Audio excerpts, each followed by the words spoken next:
El flautista de Hamelin ahuyentó a las ratas con la ayuda de su flauta.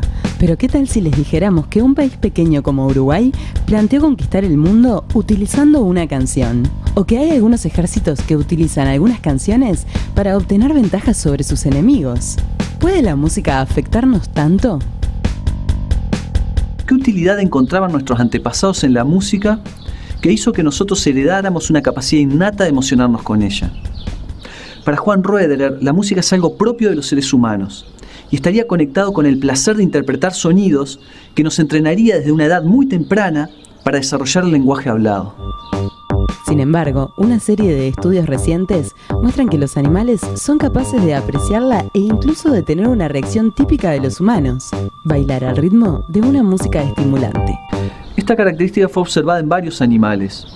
Y a partir de un estudio científico realizado a partir de videos en YouTube que muestran animales bailando, los autores concluyeron que esa habilidad está relacionada con la complejidad de las vocalizaciones que realiza la especie. Probablemente el ejemplo más notable de todos es el de una cacatúa llamada Snowball, que mostró que es capaz de seguir el ritmo de una canción de los Backstreet Boys incluso cuando los científicos le cambiaban el ritmo dentro de cierto rango. Y realmente está bailando, ya que es capaz de seguir el ritmo aunque cambie la velocidad de la canción. Además, no es un movimiento estereotipado que use naturalmente, por ejemplo para el cortejo. Y además, parece estar disfrutando. Parece que no cualquier ritmo invita al baile.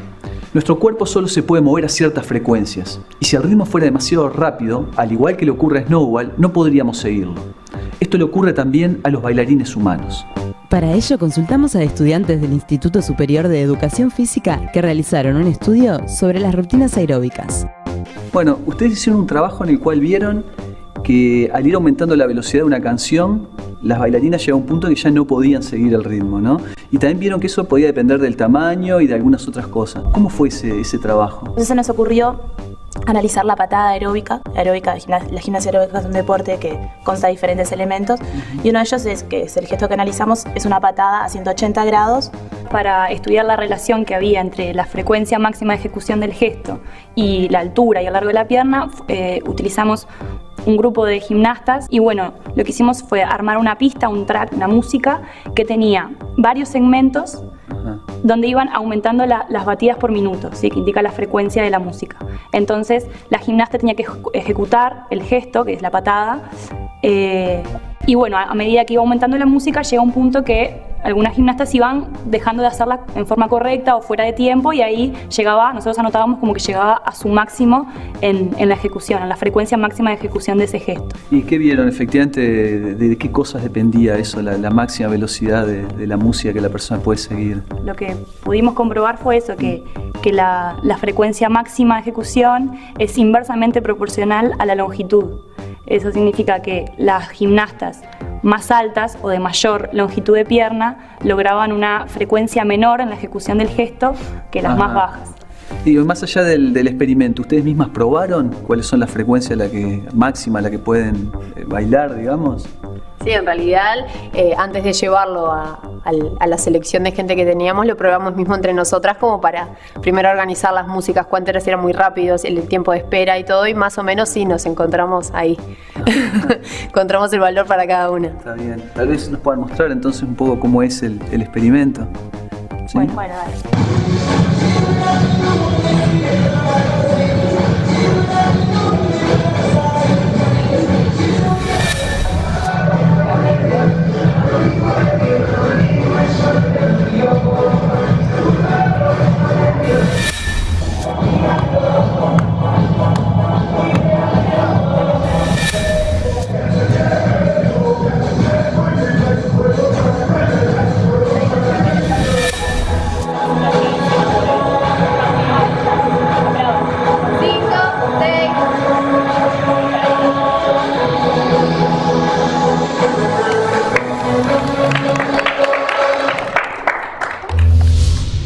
El impulso de movernos con la música, ya sea bailando, golpeando con el pie en el suelo o moviendo la cabeza, me lleva a una frase que está al final del libro de Roederer. Al igual que una buena disertación pública, la música puede lograr y mantener la atención de masas de gente, superando sus impulsos naturales durante largos periodos de tiempo. El rol de la música en rituales, religión, proselitismo político, acciones militares e incluso comportamiento antisocial claramente demuestra el valor de la música como un medio de lograr una coherencia de comportamiento en grandes grupos de personas. En el pasado distante, esto podría haber sido importante para la supervivencia, ya que el recientemente complejo ambiente humano demandaba acciones colectivas coherentes. Algo similar ocurre en los primates actuales. En el libro La metafísica de los babuinos, los autores cuentan cómo al ser atacados por leopardos, todos los integrantes del grupo empiezan a emitir gritos y vocalizaciones que atemorizan al atacante. Otros animales, más grandes y a veces mejor armados que los primates, no logran una coherencia tan grande para repeler a los depredadores. Nuestros antepasados por sí solos eran demasiado débiles para enfrentarse a los depredadores. Pero como grupo, podrían haber ostentado un poder similar al que muestran los babuinos hoy en día para expulsar a los leopardos. Tal vez nuestros antepasados utilizaran la música para unirse y superar el miedo. Los primeros humanos tenían que competir permanentemente con otros predadores. Incluso se piensa que en algún momento nuestros antepasados podrían haber sido carroñeros especializados que desarrollaran técnicas para expulsar a otros carnívoros para quedarse con sus piezas. Luego ese poder pudo haber terminado sirviendo a otros fines, como por ejemplo entrar en batalla contra otros grupos humanos.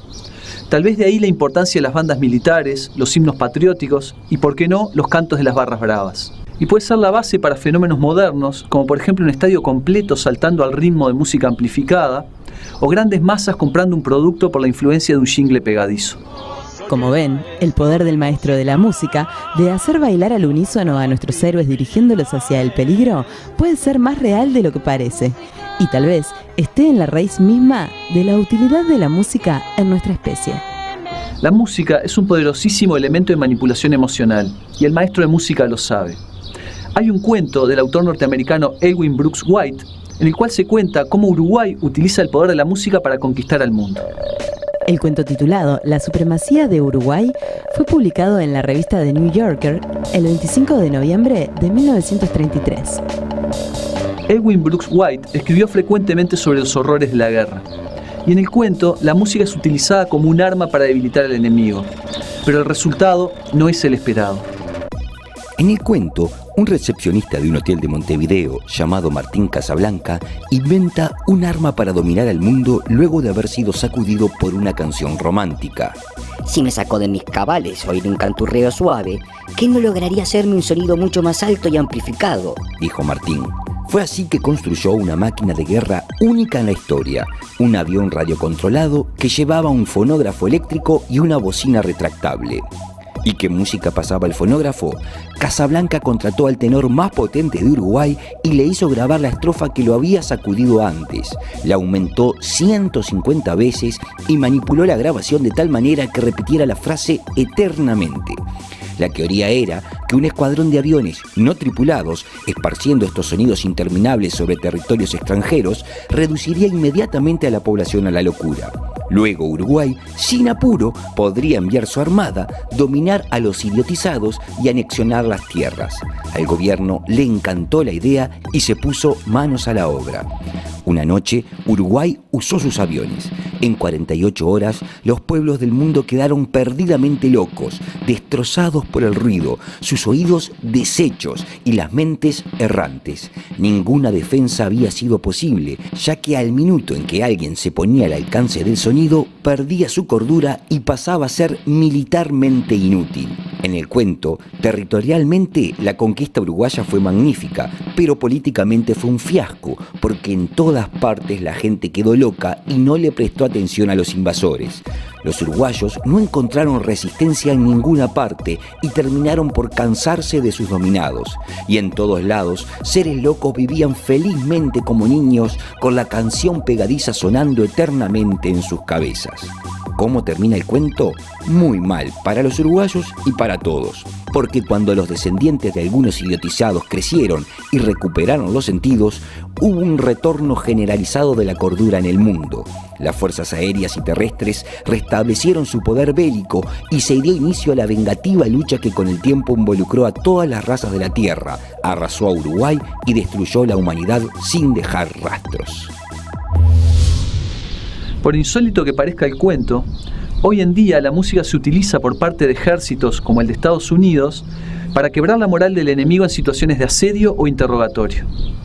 Según el documental Canciones de Guerra de la cadena Al Jazeera, los norteamericanos torturaban a los presos de Guantánamo haciéndolos escuchar durante días enteros canciones de Plaza Sésamo. También se ha denunciado que en la Guerra del Golfo, los norteamericanos usaban la canción de AC/DC, Highway to Hell, para quebrar psicológicamente a los prisioneros y lograr de esa manera que hablaran antes.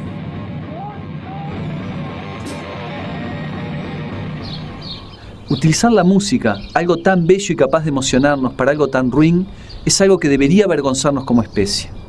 De nosotros depende decidir para qué cosas uniremos nuestras fuerzas alentados por la música. En el caso de los babuinos, lo hacen para defenderse de los leopardos, y eso parece algo sabio. Pero en la sociedad actual utilizamos la música como elemento de cohesión para cosas muy distintas. La barra brava, la marcha militar, el concierto de rock, la propaganda política o la propaganda de un producto.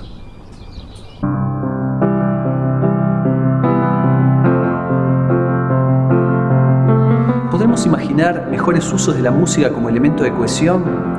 Imaginen a la gente compartiendo el mundo, inspirada por la música. Podrán decir que soy un soñador, pero no soy el único. Seguramente el futuro nos sorprenderá. Hasta la próxima.